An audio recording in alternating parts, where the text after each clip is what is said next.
Hello, students. Welcome to King's Academy.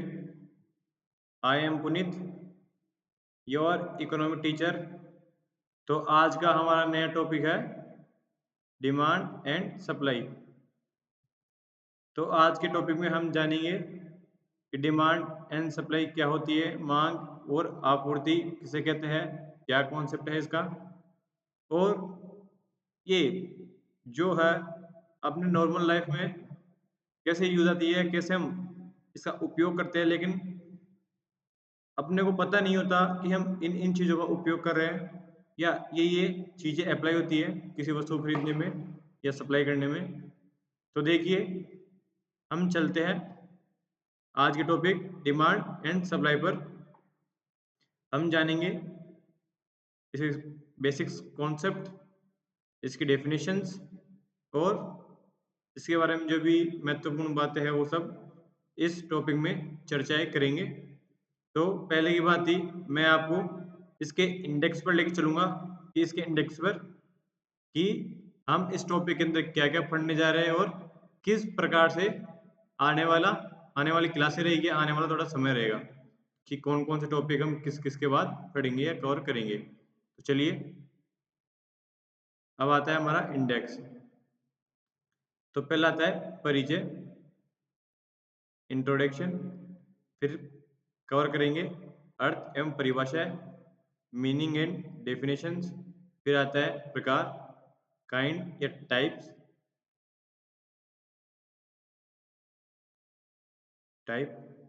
फिर आता है वक्र, कर्व, मांग और आपूर्ति को प्रभावित करने वाले कारक या निर्धारित करने वाले कारक, demand and supply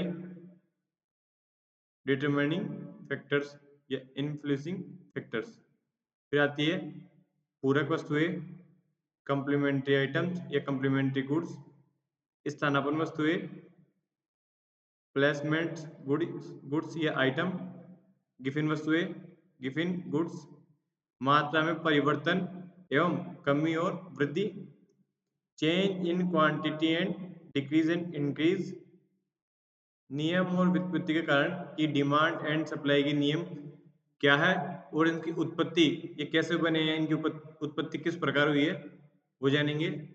causes of rule and etymology, नियम लागू होने के कारण, reasons for the rule being in force, फिर नियम के अपवाद, एक्सेप्शंस ऑफ द रूल, मांग की कीमत laws, price elasticity of demand, फिर आता है लास्ट टॉपिक स्टॉक, स्टॉक।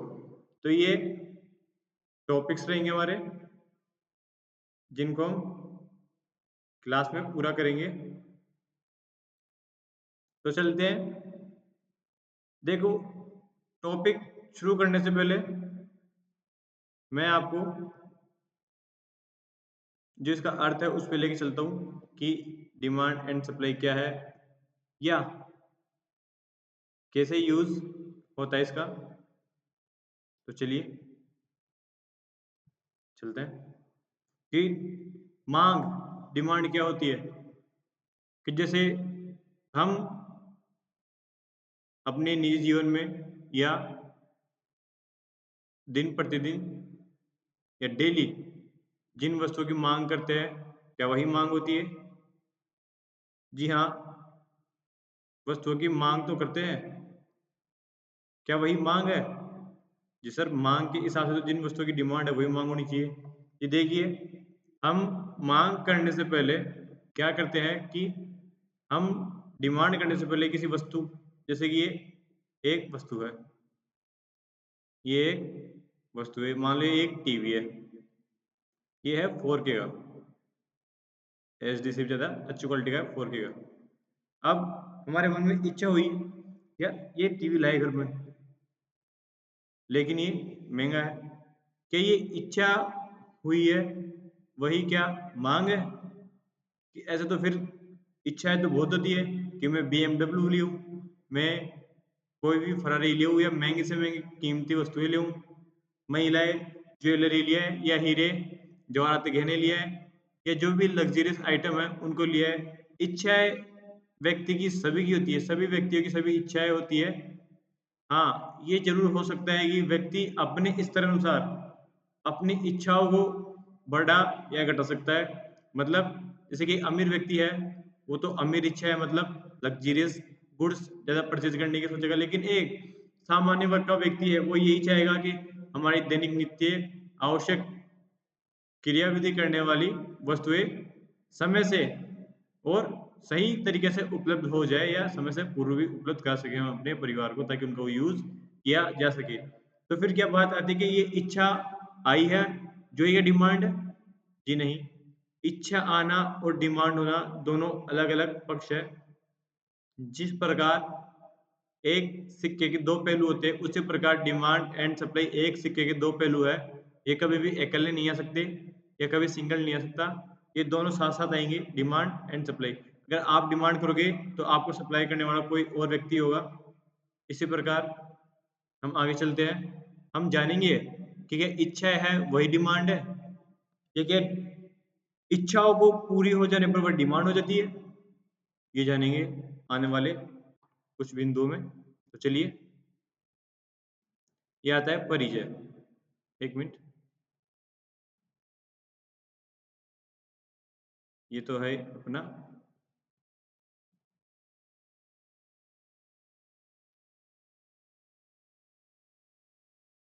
चलिए चलते हैं।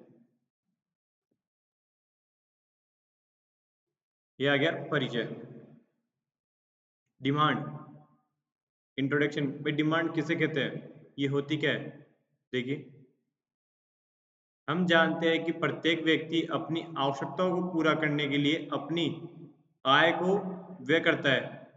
यहाँ वह तभी होता है वस्तुएं जब वह वस्तु की मांग करता है। अब देखिए, मैंने आपको बताया इच्छा और डिमांड में डिफरेंस क्या होता है। डिमांड होती है वो आवश्यकताओं को पूरा करने के लिए की जाती है, और इच्छा है जो अपने शौक, अपने कंफर्ट के लिए की जाती है। तो हम कह सकते हैं कि इच्छा और डिमांड दोनों अलग-अलग होती है, हम इन्हें एक नहीं कह सकते। फिर आती है किसी ये वस्तु है किसी वस्तु की मांग में मुख्यतः 3 बिंदु निहित होते हैं। भाई, किसी वस्तु की मांग करते हैं तो उस वस्तु में कौन-कौन से बिंदु निहित होते हैं जो इच्छा से अलग करते हैं डिमांड को। वस्तु प्राप्त करने की इच्छा, डिमांड। डिमांड सर्वप्रथम व्यक्ति की इच्छा ही होती है, लेकिन वो डिमांड और सप्लाई दोनों अलग-अलग होते हैं। भाई, इच्छा होना और इच्छा की पूर्ति होना। इच्छा है और इच्छा की पूर्ति हो गई, तो वो डिमांड हो जाएगी। अगर इच्छा तो है, लेकिन पूर्ति नहीं हो पा रही, तो हम उसे डिमांड नहीं कह सकते कि वो मेरी डिमांड है। कि इच्छा तो जैसे इच्छा हुई ₹5 का बिस्किट लाने की, और ₹5 बिस्किट जाके दुकान से ले आए, तो वो हो गई डिमांड। लेकिन इच्छा तो मेरी ये भी है कि मैं रोल्स रॉयल ले आऊँ, आर रोल्स रॉयल ले आऊँ। लेकिन लेकिन पर्याप्त साधन ना होने की वजह से वह इच्छा ही रह जाती है, वह डिमांड में तब्दील या डिमांड में परिवर्तित नहीं हो पाती। तो पहला बिंदु आ गया वस्तु प्राप्त करने की इच्छा। किसी भी वस्तु को प्राप्त करने की इच्छा होनी चाहिए। फिर इच्छा प्राप्ति के साधन, पर्याप्त साधन मतलब इच्छा प्राप्ति के साधन है आय। सबसे महत्वपूर्ण साधन है इच्छा को डिमांड में परिवर्तित करने के लिए आय। फिर तीसरा है साधनों को त्यागने की तत्परता, मतलब जो हमारा महत्वपूर्ण साधन है आय, उसको त्यागने की तत्परता है, उसको त्यागने के लिए भी सक्रिय होना पड़ता है। क्योंकि किसी भी वस्तु को खरीदने के लिए एक निश्चित कीमत अदा करनी पड़ती है। जब तक वो निश्चित कीमत हम अदा नहीं करेंगे, तब तक वह वस्तु हमारे पास उपलब्ध नहीं हो पाएगी, वह वस्तु हम परचेज या खरीद नहीं सकते। तो देखिए, यही है कि डिमांड एंड सप्लाई में कैसे क्या कार्य करती है, कैसे क्या होती है। साधनों को त्यागने की तत्परता। फिर ये 3 कारक किसी वस्तु की किसी ये 3 कारक कौन-कौन से? ये वस्तु प्राप्त करने की इच्छा, इच्छा प्राप्ति के साधन मतलब आय, और साधनों को त्यागने की तत्परता मतलब आय को त्यागने की तत्परता। ये तीन कारक किसी वस्तु की मांग को उत्पन्न करते हैं तथा इनके अतिरिक्त दो कारक और है। भाई ये तो तीन तो इम्पोर्टेंट कारक है, लेकिन इनके अलावा दो कारक भी है जो इतनी अपनी अहम भूमिका नहीं निभाते, लेकिन उनके भी अस्तित्व होता है एक डिमांड को उत्पन्न करने के लिए। ये दो कारक क्या है कि एक निश्चित समय होना चाहिए, किसी भी वस्तु को खरीदने के लिए निश्चित समय होता है ना, निश्चित समय होना चाहिए, निश्चित कीमत होनी चाहिए। भाई हम बाजार में गए तो मुझे एक वॉच पसंद आई, वो थी फास्टे की। मैंने फास्टे की वॉच ली, तो एक जिस समय मैंने लिया वो एक निश्चित समय हो गया, लेकिन जब तक मुझे उसकी कीमत पता नहीं चलेगी, भाई उसकी रेट क्या है, उसकी फिक्स रेट क्या है, उसकी निश्चित कीमत क्या है, जब तक मैं उसे परचेज नहीं कर पाऊंगा, जब तक परचेज नहीं कर पाऊंगा वो वस्तु मेरे पास नहीं आएगी, वो मेरी डिमांड नहीं हो पाएगी, मेरी डिमांड उत्पन्न नहीं हो पाएगी। तो इसीलिए दो अन्य कारक और है, निश्चित समय और निश्चित कीमत, जो वस्तु की मांग को उत्पन्न करते हैं। अतः मांग को निम्न प्रकार से लिखा जा सकता है कि हम मांग को सूत्र रूप में किस प्रकार लिख सकते हैं। मांग बराबर इच्छा प्लस साधन प्लस त्यागने की तत्परता प्लस निश्चित समय प्लस निश्चित कीमत, इसे ही हम मांग कहेंगे। तो देखिए मांग की डेफिनेशन क्या बना सकते हैं हम। भाई मांग की डेफिनेशन हो सकती है भाई निश्चित समय में निश्चित कीमत पर किसी व्यक्ति द्वारा किसी व्यक्ति द्वारा की गई वस्तु की मांग या वस्तु उत्पन्न इच्छा ही जिसे हम आय के त्यागने पर प्राप्त करते हैं, वह उस व्यक्ति की मांग हो जाएगी। फिर आता है आपूर्ति। देखिए हम डिमांड एंड सप्लाई को दोनों को पैरेलल लेके चलेंगे, दोनों को साथ साथ लेके चलेंगे ताकि हम समझ सके कि डिमांड एंड सप्लाई दोनों एक ही सिक्के के पहलू होते हैं। तो ये कॉन्सेप्ट अच्छी तरह बिल्ड हो पाएगा कि डिमांड एंड सप्लाई में क्या डिफरेंस भी होता है, क्या है ये और कैसे वर्क करती है, ठीक क्या क्या होती है, कैसे हम इसको जान सकते हैं। आपूर्ति आती है। बाजार की मुख्य दो शक्तियां होती है कि आपूर्ति में क्या बता रखा है कि बाजार की मुख्य दो शक्तियां होती है, क्रमशः मांग और आपूर्ति। इन दोनों के संतुलन से ही किसी वस्तु की वास्तविक वस्तु की कीमत निर्धारित की जाती है। भाई ये तो पता है भाई बाजार की मुख्य दो शक्तियां होती है क्या, एक तो मांग एंड सप्लाई, एंड मतलब डिमांड एंड सप्लाई, मांग और आपूर्ति। इन दोनों के संतुलन से ही कीमत निर्धारित की जाती है। भाई हम कीमत निर्धारित कैसे कर सकते हैं कि हम ग्राफ रूप में जानेंगे कि ये ग्राफ हो गया, ये इधर इधर होगी वस्तु की मात्रा और इधर हो गया क्या इसका प्राइस, ठीक है। ये हो गया क्या डीडी, डीडी मतलब डिमांड ड्राफ्ट या डिमांड कर्व, और ये होता है सप्लाई। जो ये बिंदु आ, इस बिंदु पर जितनी मात्रा है और इस बिंदु पर जितनी कीमत है, उसका मतलब है कि इतनी कीमत पर इतनी वस्तु की मात्रा मिल सकती है, तो यही होता है कीमत निर्धारण। कीमत का निर्धारण ऐसे ही होता है।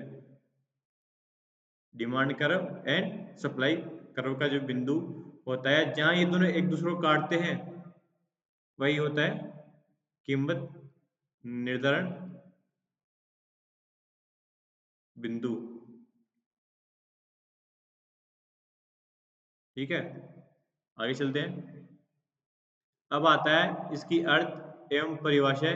भाई मांग किसे कहते हैं और आपूर्ति किसे कहते हैं। तो देखिए मांग डिमांड, मांग वस्तु की वह मात्रा है जिसे एक व्यक्ति विशेष कीमत एवं समय में खरीदने के लिए तैयार रहता है।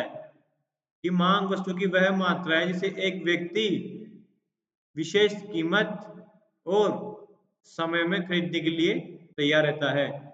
Demand is the quantity of goods that a person is ready to buy at a particular price and time।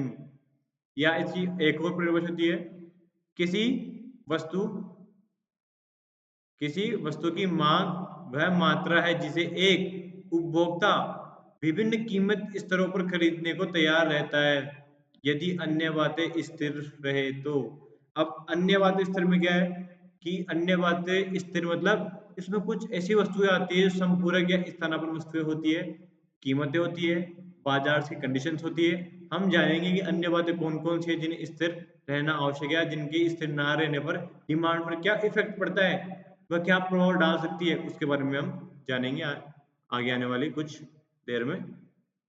तो देखिए, पुनः देखिए, किसी वस्तु की मांग वह मात्रा है जिसे एक उपभोक्ता विभिन्न कीमत स्तरों पर खरीदने को, एक तो विभिन्न कीमत स्तरों और उस पे खरीदने को तैयार रहता है, मतलब साधन त्यागने की तत्परता या साधन त्यागने का साहस हो। साधन क्या? मेन साधन होती है आय, तैयार रहता है यदि अन्य बातें स्थिर रहे तो इसे भी हम डिमांड ही कहेंगे। Demand for a community is only that which a consumer is willing to buy at different price level if other factors remain consistent। और इसकी एक और परिभाषा है, अन्य बातें समान रहने पर एक वस्तु की कीमत स्तरों पर मांगी गई मात्रा उस वस्तु की मांग कहलाती है। कि देखिए, एक वस्तु की कीमत है कि मैंने आपको लिया हुई घड़ी दी, ये घड़ी थी, इस घड़ी की कीमत है 1500 रुपए। ये जरूरी तो नहीं है कि हम खाली इस जो घड़ी हमें पसंद आई वो खाली हमें पसंद आई हो, खाली वो हमारे लिए बनी हो, कि बाजार में ऐसी और भी वस्तुएं हैं, ऐसे और भी उपभोक्ता है जो इस प्रकार की वस्तु को खरीदने के लिए उत्सुक है। तो हम कहेंगे कि इस निश्चित कीमत पर एक जगह 10 घड़ियां मांगी गई, ये इस उत्पादित वस्तु की मांग है। निश्चित कीमत पर मांगी गई वस्तु की मात्रा ही वस्तु की मांग कहलाती है। फिर आपूर्ति के बारे में जानेंगे। आपूर्ति क्या है? आपूर्ति है यह वस्तु की वह मात्रा है जिसे उत्पादक निश्चित कीमत पर एक निर्धारित अवधि में बेचने के लिए तत्पर रहता है। अब देखिए, हमने आपको बताया कि सप्लाई किसे कहते हैं। सप्लाई में बताया गया कि एक निश्चित कीमत पर विभिन्न उपभोक्ताओं द्वारा मांगी गई मात्रा उस वस्तु की मांग कहलाती है। वो हो गई मांग। अब उसी निश्चित कीमत पर ही उसी निश्चित कीमत पर निर्धारित अवधि में, निर्धारित अवधि का मतलब भाई जिस समय वो मांग की गई है उस समय दुकानदार या उत्पादक द्वारा वह वस्तु जो बाजार में डिमांडेबल है या जिसमें बाजार की मांग उत्पन्न हुई है उसकी पूर्ति ही आपूर्ति कहलाती है। एक तरफ सप्लाई होगी तो दूसरी तरफ उस सप्लाई को पूरा करने के लिए उसकी आपूर्ति होगी। सॉरी, एक तरफ डिमांड होगी, दूसरी तरफ उस डिमांड को पूरा करने के लिए ही कंज्यूमर या जो भी प्रोडक्ट, कंज्यूमर नहीं, जो भी उत्पादक करता है उसके द्वारा जो आपूर्ति अवेलेबल वस्तु कराई जाएगी उसे ही सप्लाई कहेंगे या वही आपूर्ति कहलाएगी। फिर आता है टाइप्स की, मांग कितने प्रकार की होती है और आपूर्ति कितने प्रकार की होती है, इन्हें कितने प्रकार में डिवाइड कर सकते हैं। तो देखिए, मांग के प्रकार सर्वप्रथम आते हैं मांग और आपूर्ति दोनों के लमसम कॉन्सेप्ट में 19-20 का फर्क आएगा। कॉन्सेप्ट में भी ज्यादा कुछ फर्क नहीं आएगा और इनकी मांग के प्रकार में ज्यादा कुछ फर्क नहीं आएगा। व्यक्ति की मांग तो यह है कि एक पर्सनल व्यक्ति है, उसके द्वारा वस्तु की गई मांग ही उस की व्यक्तिगत मांग है या उसे ही व्यक्तिगत मांग कहेंगे। फिर बाजार मांग क्या है कि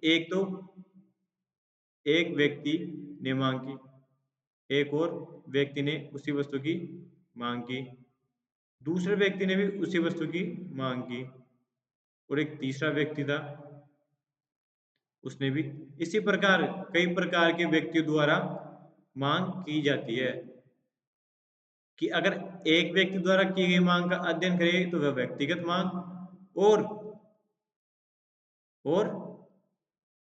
अन्य सभी व्यक्तियों द्वारा की गई मांग के योग को ही बाजार मांग कहेंगे। कि बाजार में मांगी गई व्यक्तियों या बाजार में अन्य व्यक्तियों द्वारा मांगी गई मात्रा को ही या मांगी गई मांग के योग को ही हम बाजार मांग कहेंगे। और इसी प्रकार व्यक्तिगत आपूर्ति, भाई उत्पादक द्वारा किसी व्यक्ति को किसी वस्तु की आपूर्ति कराई गई और उत्पादक द्वारा बाजार में उपस्थित सभी उपभोक्ताओं को उनकी मांग के योग के बराबर वस्तु उपलब्ध कराई गई, उसे हम कहेंगे बाजार आपूर्ति है। फिर चलते हैं कि वक्र। वक्र क्या होता है? वक्र का मतलब कर्व। अब देखिए कर्व क्या है, या किसे कहते हैं कर्व, ये क्या होता है कि हम मेजरली दो प्रकार के कर्व पढ़ेंगे कि कौन कौन से। एक तो होगा कि डिमांड कर्व और दूसरा होगा सप्लाई कर्व। इसलिए इस डिमांड कर्व और सप्लाई कर्व क्या क्या होते हैं हम जानेंगे कि ये क्या है, कैसे वर्क करता है और किस प्रकार इनका ढाल होता है या किस प्रकार ये बनाए जाते हैं। तो चलिए चलते हैं। अब आता है डिमांड कर्व या मांग कर्व। देखिए मांग वक्र की मांग वक्र यहां बताता है कि एक समय में एक उपभोक्ता के द्वारा विभिन्न कीमत स्तरों पर मांगे जाने वाली मात्राओं एवं वस्तु की कीमत के बीच विपरीत संबंध पाया जाता है। ये महत्वपूर्ण है, महत्वपूर्ण तथ्य है ये कि देखिए इसे समझेंगे। वो मांग वक्र ये बताता है कि डिमांड कर्व क्या बताता है कि एक समय में एक उपभोक्ता के द्वारा विभिन्न कीमत स्तरों पर मांगी जाने वाली मात्राओं एवं वस्तु की कीमत के बीच विपरीत संबंध पाया जाता है। कि देखिए ये तो समझ में आ गया हमारे कि एक उपभोक्ता के द्वारा विभिन्न कीमत स्तरों पर मांग की जाएगी या मांग की जाने वाली मात्राओं एवं वस्तु की कीमत के बीच विपरीत संबंध, मतलब मांग की जाने वाली मात्राओं और वस्तु की कीमत के बीच विपरीत संबंध पाया जाता है। ये विपरीत संबंध क्या होता है, कैसे पाया जाता है कि देखिए क्या होता है कि जब वस्तु की कीमत कम होती है तो हम उसकी मांग अधिक करते हैं। ये तो नॉर्मल सी बात है कि किसी वस्तु की कीमत कम रहेगी तो वो डिमांड में या मांग में ज्यादा आएगी। लेकिन जब किसी वस्तु की कीमत बढ़ जाती है तो हम उसका कंजप्शन या उसको परचेज करना थोड़ा कम कर देते हैं। क्यों? क्योंकि कॉस्टली हो गई है। देखिए जैसे कि हम जानते हैं कि मैंने बाजार से ली एक जो अपने डेली यूज में आती है, बताओ आप, जो हमें आवश्यक हो लेकिन अति आवश्यक ना हो भाई, जिसके बिना हम जीवन यापन नहीं कर सकते, लेकिन आवश्यक तो है। जैसे कि हम गए, हमने बाजार से लिया कि जैसे पास्ता ले लिया, हमने बाजार से पास्ता खरीदा। भाई हमने बाजार से पास्ता खरीदा, उसकी कीमत थी लो, भाई उसकी कीमत कम थी तो मैंने देखा यार इसकी कीमत अभी कम है, हम 1 केजी की जगह 1 केजी की जगह 2 केजी ले लेते हैं। ठीक है भैया, ये बात समझ में आ गई, हम इसकी कीमत कम है तो हम 1 केजी की जगह 2 केजी ले लेते हैं। लेकिन जब इसकी कीमत बढ़ी तो जहां मैं 2 केजी पास्ता लेने के लिए था, वही मैंने देखा यार इसकी कीमत तो बढ़ी गई है। तो हम देखिए चलते हैं कि कीमत बढ़ गई तो यार मैंने सोचा यार कीमत भी बढ़ गई है। वैसे भी हमने 2 किलो कब लिया था कि जब इसकी कीमत कम थी, लेकिन अपना काम 1 किलो में भी चल सकता है तो मैंने फिर से 1 किलो ले लिया। मतलब मांगी जाने वाली मात्रा और वस्तु की कीमत के बीच में विपरीत संबंध, मतलब कि मांग बढ़ेगी कब बढ़ेगी, जब कीमत कम होगी, जब मांग बढ़ेगी, जब कीमत अधिक होगी, जब मांग कम होगी। और यह महंगाई को भी नियंत्रित करता है। महंगाई महंगाई को कैसे, ये वस्तु की मांग को कैसे नियंत्रित करता है कि किसी वस्तु की अधिक मांग हो रही है, किसी वस्तु की अधिक मांग हो रही है, किसी वस्तु की अधिक मांग हो रही है तो वह उपलब्ध नहीं है बाजार में। जिस वस्तु की अधिक मांग होगी और वह उपलब्ध नहीं होगी तो वो ऑटोमेटिकली महंगी हो जाएगी, ऑटोमेटिकली महंगी हो जाएगी। इस बढ़े हुए मूल्य को देखकर किसान किसान प्रेरित होगा कि यार इस बार इस फसल की कीमत बढ़ी है तो मुझे ये फसल लगानी चाहिए। वो इस फसल को लगाया। जब वो इस फसल को लगाया तो पुनः जब मांग बढ़ी थी, जब आपूर्ति कम थी तो कीमतें बढ़ गई। लेकिन जब बाजार में अत्यधिक किसी फसल की या किसी वस्तु की आवक होती है और उसकी डिमांड कम होती है तो वस्तु को बेचने के लिए उसकी कीमत कम करनी पड़ती है और वस्तु की कीमत कम होगी तो पुनः मांग में वृद्धि अपने आप हो जाएगी। यह बाजार को संतुलित करने के लिए भी उपयोग में किया जाता है या बाजार संतुलन के लिए भी उपयोग में लिया जाता है। अब देखिए मांग वक्र का ढाल कैसा होता है या ये कैसे बना जाता है। चलिए चलते हैं।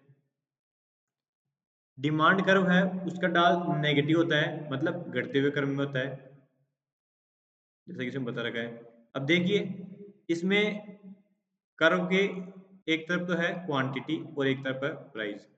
अब देखिए इसमें बता रखा है कि क्वांटिटी प्राइस जब हाई थी तो डिमांड कम की जा रही थी, लेकिन जैसे ही प्राइस थोड़ी कम हुई तो डिमांड थोड़ी और बढ़ गई। लेकिन जब प्राइस कीमत न्यूनतम आ गई तब आप डिमांड देखेगी कितनी Q3, डिमांड की क्वांटिटी Q3 की जाती है। ये कर्व ऐसा रहेगा घटते हुए क्रम में। इसी प्रकार आगे वाले में भी आपको समझा रखा है कर्व के साथ चाहिए DT कर्व कि प्राइस कम होने पर क्वांटिटी अधिक रहेगी और प्राइस मीडियम है तो क्वांटिटी मीडियम रहेगी और प्राइस हाई है तो क्वांटिटी भी लोअर रहेगी, मतलब मांग भी कम रहेगी उसकी। फिर आते हैं आपूर्ति पर, आपूर्ति वक्र या सप्लाई कर्व। अब सप्लाई कर्व क्या होता है कि देखिए सप्लाई कर्व का जो ये ढाल है वो धनात्मक है, मतलब ग्रो करता हुआ है, ये उठता हुआ ढाल है इसका। अब देखिए आप खुद पढ़ लीजिएगा कि मैं एक आपूर्ति करता हूँ या मैं एक दुकानदार हूँ, मैं वस्तुओं को आपूर्ति मतलब वस्तुएं उपलब्ध कराता हूँ उपभोक्ताओं को। अब कीमतें बढ़ी हैं, कीमतें बढ़ी, अब कीमतें बढ़ेगी और वस्तु कम रहेगी बाजार में तो मुनाफा अधिक होगा, तो मुनाफे से प्रेरित होता है और वस्तुओं को से अधिक अधिक से अधिक सप्लाई करते हैं, अधिक से अधिक वस्तुओं को उपभोक्ताओं तक पहुंचाते हैं अपने जो भी उसका माध्यम है, जो भी जरिया है। तो वह लाभ से प्रेरित होकर महंगी से महंगी वस्तुओं को अधिक से अधिक बेचे, क्योंकि महंगी वस्तुओं पर जब वस्तुएं मार्केट में कम होती है तो उनकी उनकी जो प्राइस है वो नॉर्मल प्राइस से अधिक हो जाती है। अब वो लाभ से प्रेरित कैसे होगा कि देखिए जैसे कि मैं दुकानदार हूँ, मैंने एक वस्तु खरीदी कितने की, 10 रुपए की। मैंने एक वस्तु खरीदी 10 रुपए की। अब उस 10 रुपए की वस्तु पे मेरे 2 रुपए बच रहे थे, उस 10 रुपए की वस्तु पे मेरे 2 रुपए बच रहे थे। लेकिन जब इसकी डिमांड इसकी मांग अधिक हुई, मैंने तो कर रखा था, मैंने तो 10 रुपए पर बहुत सारी इकाई खरीद रखी थी, लेकिन जैसे इसकी डिमांड हाई हुई तो डिमांड हाई हुई तो प्राइस भी हाई हुई। मतलब जैसे मैंने 10 रुपए की वस्तु खरीदी, लेकिन जब इसकी कीमतें बढ़ी, जब वस्तु की कीमतें बढ़ी, वस्तु की कीमतें कैसे बढ़ेगी, जब मार्केट में कम अवेलेबल होगी और डिमांड ज्यादा होगी। जब इस वस्तु की कीमतें बढ़ी है, वस्तु की कीमतें बढ़ के हो गई 15 रुपए। अब देखो 10 रुपए की कीमत पर मेरे दो तो ये और 5 ये प्लस 5, मेरे 7 रुपए बच रहे थे, तो मेरे तो मुनाफा ही है ना। मैं तो अधिक से अधिक वस्तुएं मार्केट में कंज्यूमर को अवेलेबल कराऊंगा ताकि मैं अपने मुनाफे में वृद्धि कर सकूं और ज्यादा से ज्यादा लाभ कमा सकूं। इसलिए आपूर्ति वक्र का जो ढाल है वो बढ़ता हुआ होता है। देखिए जब प्राइस पर यूनिट दे रखा है, एक तरफ दे रखा है क्वांटिटी, एक तरफ प्राइस पर यूनिट 10 रुपए, तो आपूर्ति करता है 110 से क्वांटिटी उपलब्ध कराता था। लेकिन जैसे प्राइस 20 रुपए हुई पर क्वांटिटी तो 180 क्वांटिटी अवेलेबल कराता है कौन, आपूर्ति करता। तो इसीलिए इसका जो ढाल है वो धनात्मक ग्रो करता है, ऊपर उठता हुआ होता है। आगे चलते हैं।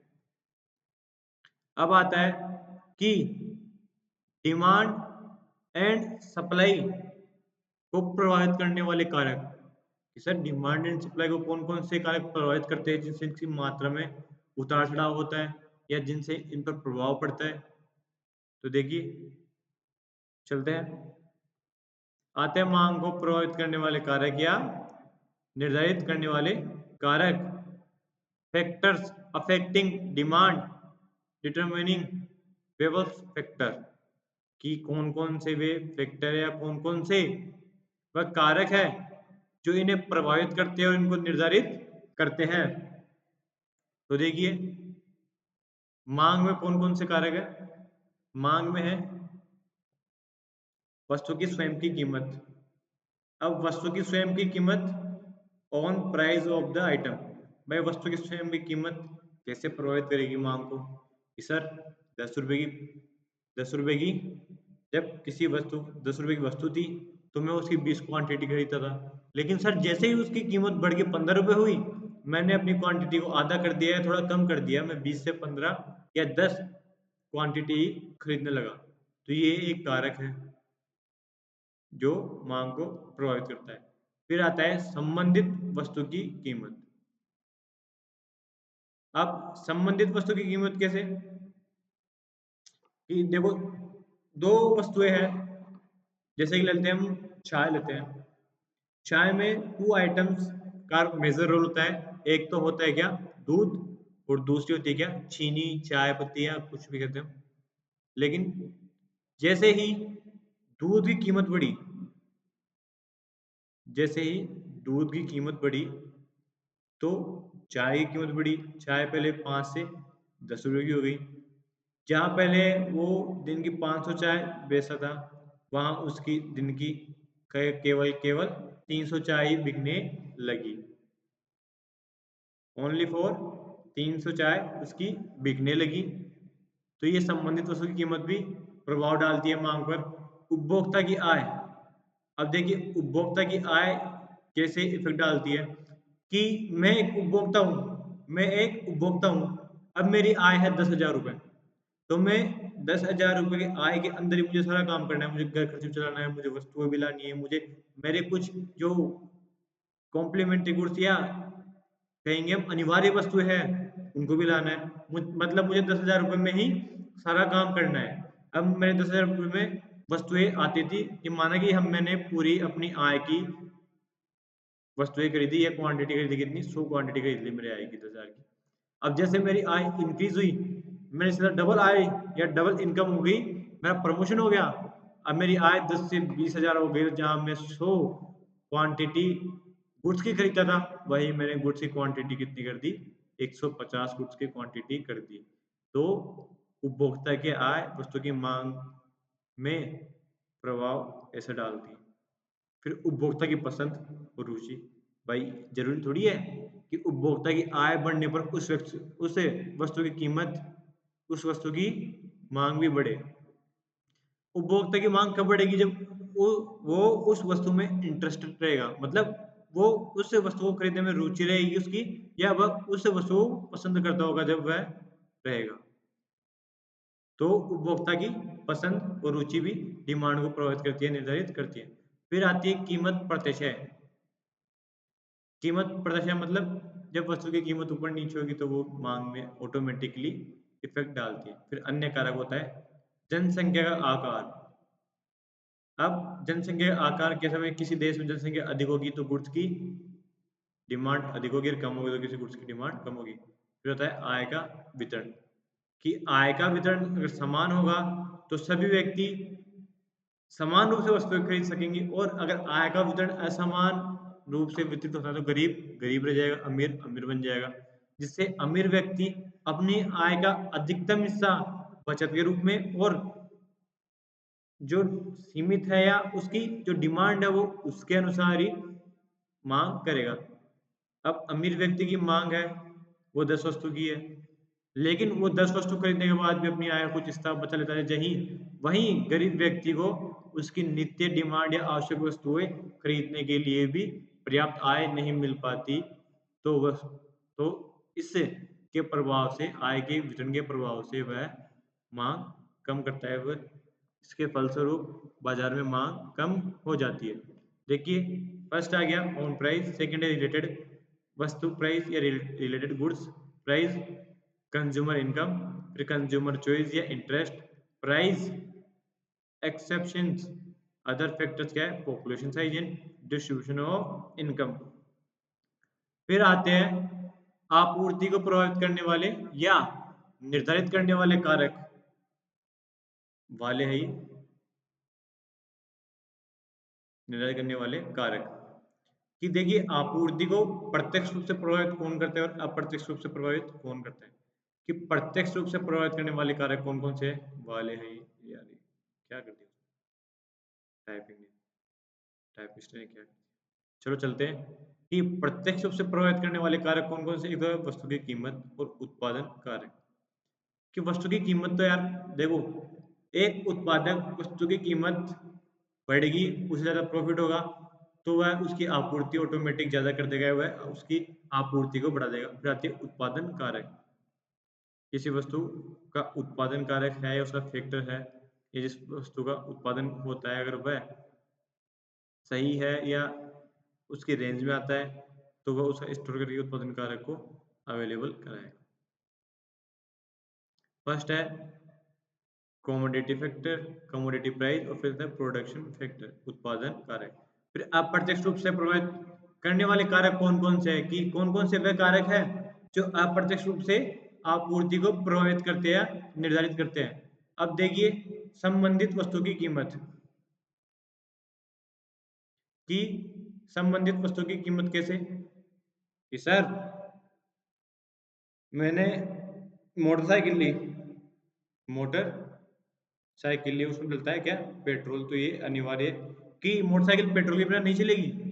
जैसे ही पेट्रोल की कीमतें बढ़कर 150 रुपये पर लीटर हुई तो जो मोटरसाइकिल खरीदने वाला है वह सोचेगा यार मोटरसाइकिल पेट्रोल बिना नहीं चलती और पेट्रोल की कीमतें आसमान छू रही है, तो अभी ऐसा करते हैं कि अभी डिमांड नहीं करते हैं। डिमांड नहीं करेंगे तो आपूर्ति नहीं होगी। डिमांड अभी क्या है कि अभी अपन परचेज नहीं करेंगे, क्यों, जब पेट्रोल की कीमतें कम हो जाएगी तो हम मोटरसाइकिल लाएंगे ताकि हम अपने बजट के अनुसार या अपने जो भी आय है उसके अनुसार उस मोटरसाइकिल को चला सके या काम में ले सके। तो इस प्रकार संबंधित वस्तु की कीमतें किसी वस्तु की आपूर्ति को प्रभावित निर्धारित करती है। प्रौद्योगिकी एवं तकनीक, कि पहले तो इतनी प्रौद्योगिकी तकनीक नहीं थी तो इसलिए वस्तु की कुछ किस्म है जो इतनी अच्छी है, इतनी प्रभावशाली, जो उपभोक्ता पर अपना प्रभाव उत्पन्न कर सके वो तकनीकी प्रौद्योगिकी नहीं थी। तो इसीलिए उपभोक्ता देखता है अरे चलो कोई बात नहीं, इंटरेस्ट नहीं है इसमें, ये वस्तु मुझे पसंद नहीं है, तो उसकी मांग ऑटोमेटिकली कम हुई तो आपूर्ति भी कम हो जाएगी। लेकिन कुछ ही दिनों बाद मार्केट में ऐसी प्रौद्योगिकी तकनीक मतलब है तो एडवांस टेक्नोलॉजी आई, तो वस्तु की किस्में जो गुड्स का जो वेरिएंट है वो अच्छा हुआ, प्रभावशाली हुआ, दिखने में भी अच्छा लगा और उपभोक्ता पर या कंज्यूमर पर इफेक्ट डाल देगा। तो वो जगह यार ये वस्तु अच्छी लग रही है यार, ये मुझे पसंद आ गई, पसंद आई तो मांग हुई तो आपूर्ति हुई। फिर आता है विशेष अवसर।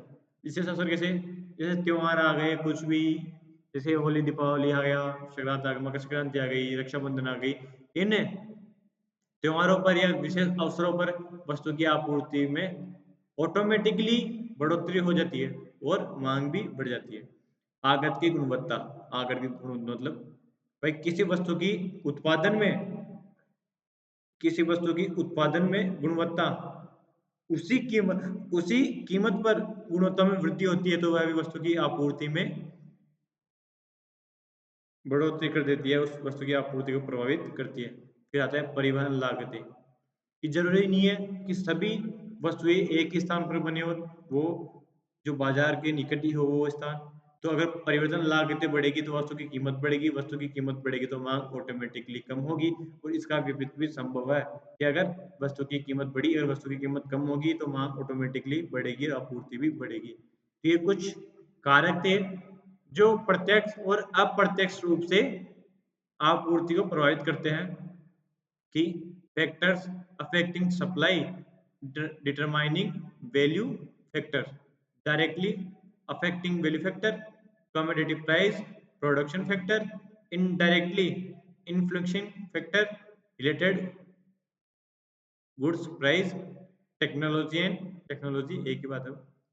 फिर आता है special occasion, quantity of input, फिर आता है ट्रांसपोर्टेशन कॉस्ट जो कि सप्लाई को प्रत्यक्ष या अप्रत्यक्ष रूप से प्रभावित करती है। फिर आता है पूरक वस्तुएं, कॉम्प्लीमेंट्री गुड्स कि सर ये पूरक वस्तुएं क्या होती है, स्थानापन्न वस्तुएं क्या होती है, गिवन गुड्स क्या होती है। ये डिमांड एंड सप्लाई के कुछ अपवाद भी होते हैं कि ऐसी वस्तुएं हैं जिनके ऊपर कीमतों का कोई प्रभाव नहीं पड़ता है, जिस कीमत की वस्तुएं बढ़ने पर हम उससे हम पूरक वस्तुएं खरीद सकते हैं। संपूरक वस्तु से हम खुद की आवश्यकता को पूरा या खुद की जो उपभोग की वस्तु है उनको कार्य में ले सकते हैं। तो देखिए जानेंगे कि पूरक वस्तुएं क्या है, कॉम्प्लीमेंट्री गुड्स क्या है, कि क्या है पूरक वस्तुएं। कुछ ऐसी वस्तुएं होती है जिनको क्रय तो किया जा सकता है लेकिन इनका उपयोग नहीं कर सकते जब तक संबंधित दूसरी वस्तु को क्रय नहीं किया जाए। अर्थात ऐसी दो वस्तुएं जिनका साथ साथ उपयोग किया जाता है, संबंधित एक वस्तु के अभाव में दूसरी वस्तु की उपयोगिता शून्य होती है, पूरक वस्तुएं कॉम्प्लीमेंट्री गुड्स कहलाती है। जैसे कि कार और पेट्रोल, पेन और शाही आदि। जैसे कि मैंने बताया मोटरसाइकिल और पेट्रोल, पेन और शाही, ये ऐसी वस्तुएं हैं जो अगर संबंधित वस्तु को नहीं खरीदते, अगर संबंधित वस्तु को नहीं खरीदते तो इनका यूज है वो यूज कर ही नहीं सकते, वो यूज अनयूज के बराबर हो जाता है। तो देखिए चलते हैं आगे। फिर आता है स्थानापन्न वस्तुएं, प्लेसमेंट गुड्स। क्या होती है प्लेसमेंट गुड्स? ऐसी वस्तुएं, क्या ऐसी वस्तुएं जिनसे संबंधित दूसरी वस्तु को उपयोग में लेने से उपभोक्ता की संतुष्टि समान बनी रहती है या उपयोगिता समान बनी रहती है, स्थानापन्न वस्तुएं कहलाती है। कि ऐसी वस्तुएं जिनसे संबंधित वस्तु का उपयोग में लेने से उपभोक्ता की संतुष्टि समान बनी रहती है, जैसे कि चाय की जगह कॉफी पी सकते हैं, वही काम चल सकता है। Such goods in which the satisfaction of the consumer remains the same or the utility remains the same by using another related item. Sub substitute goods are called substitute goods such as tea or coffee. ये स्थानापन्न वस्तुएं जिनको एक की जगह दूसरे को उपयोग में ले सकते हैं लेकिन अपनी उपयोगिता या काम चल सकते, कह सकते हैं कि इन चाय की जगह अगर कॉफी का यूज करें या कॉफी ले तो बोल सकते हैं कि हाँ काम चल जाएगा, कोई बात नहीं, यूज ले सकते हैं। फिर आती है गिवन गुड्स। क्या होती है गिवन गुड्स?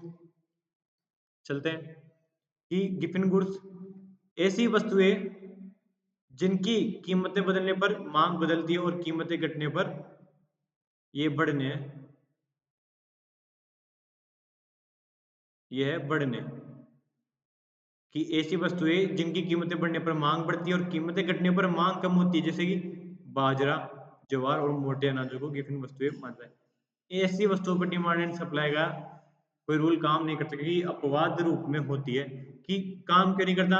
कि हमने तो ये पढ़ा है ना, डिमांड कीमतें कम होगी तो यूज बढ़ेगा और कीमतें बढ़ेगी तो यूज कम होगा। लेकिन इसमें देखिए आप, कीमतें बढ़ने पर मांग बढ़ती है, क्यों? क्योंकि ये खाने वाली वस्तु है, ये अत्यावश्यक वस्तु है। कि एक सामान्य व्यक्ति क्या सोचता है, कीमतें तो इसकी इतनी है, क्या पता भविष्य में और भी बढ़ सकती है, तो आपने अभी खरीद दो। और फिर कीमतें कम होने पर उपभोक्ता क्या सोचेगा या सामान्य व्यक्ति, यार अभी तो कीमतें कम है, क्या पता इसकी कीमतें और कम आ जाएगी तो बाद में ले लेंगे। तो इन जैसी वस्तुओं पर डिमांड एंड सप्लाई की जो रूल्स है, रेगुलेशंस है, वो काम नहीं करते या अप्रभावी होते हैं।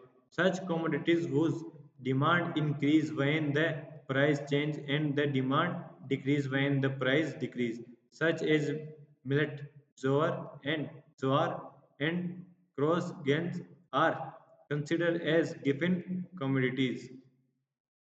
तो हमने जाना कि गिवन वस्तुएं, स्थानापन्न वस्तुएं क्या होती है, संपूरक वस्तुएं क्या होती है, इसकी डेफिनेशंस क्या है, कर्व है, नियम्स एंड रेगुलेशंस है, कि इसके व्यक्तित्व के निर्धारित करने वाले कारक है, इसका परिचय है और इसका जो इंट्रोडक्शन है वो हमने जाना। तो हम कल की क्लास में जानेंगे कि मांग मात्रा में परिवर्तन एवं कमी और वृद्धि। हमारी कल की क्लास का टॉपिक रहेगा मांग मात्रा में परिवर्तन एवं कमी और वृद्धि। तो आज के लिए बस इतना ही। Thank you and good bye.